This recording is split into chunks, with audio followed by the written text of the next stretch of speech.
Belajar ataupun bekerja pada bidang-bidang yang diminati, terlebih lagi didukung dengan bakat serta talenta yang sesuai, akan memberikan semangat lebih dalam mempelajari atau menjalankannya. Namun guys, sayangnya seringkali remaja memilih suatu jurusan atau bidang studi karena terbawa dan ikut teman-temannya, atau memilih bidang yang sedang populer saja, tanpa sempat mencerna lebih dahulu dan memahami bidang yang akan dipelajari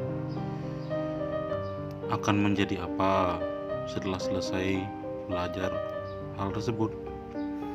Lebih jauh lagi, mengenali bidang pekerjaan seperti apa yang bisa digeluti seseorang sesuai dengan latar belakang pendidikan dan lain sebagainya.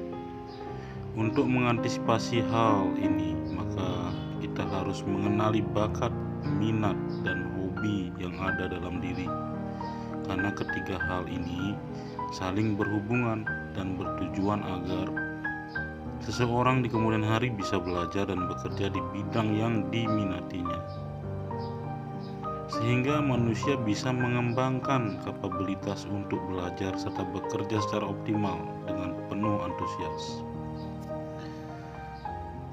Dalam aktivitas sehari-hari, istilah bakat sering kali diinterpretasi secara berbeda-beda.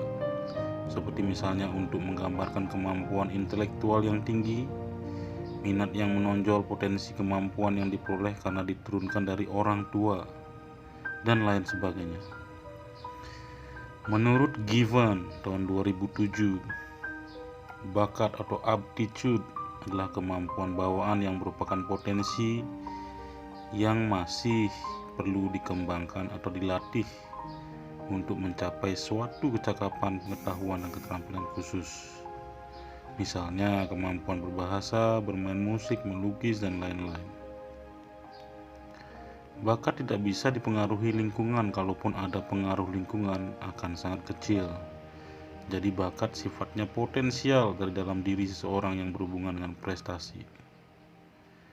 Untuk bisa terrealisasi, bakat harus ditunjang dengan minat, latihan, pengetahuan, pengalaman agar dapat teraktualisasi dengan baik, menghasilkan prestasi yang baik. Nah, hobi sangat penting bagi seseorang karena membawa arti yang sangat besar bagi kehidupannya. Hobi adalah kegiatan rekreasi yang dilakukan pada waktu senggang. Orang yang enjoy dengan hobinya tidak mudah mengalami stres karena hobi biasanya membawa pengaruh positif. Bila kita sedang merasa sedih, tidak ada teman-teman yang membantu menghilangkan kesedihan, maka lampiaskan kesedihan dengan menjalankan hobi kita. Percaya kita akan merasa enjoy.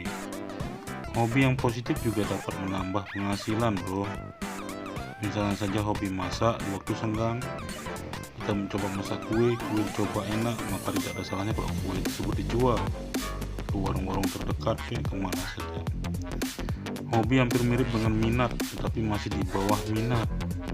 Berbeda dengan minat ya, sifatnya lebih dipengaruhi oleh lingkungan, sering berubah-ubah dan tidak ada unsur-unsur kemampuan dasar yang dimiliki.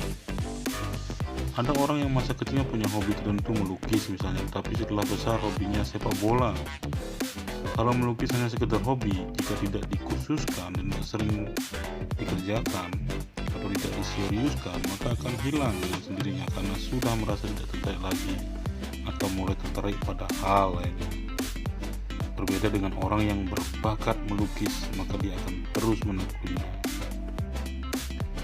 Makanya kadang-kadang ada bakat yang tersembunyi ya guys di balik hobi seseorang. Thank you, saya ketuk dulu di Photo Story Channel.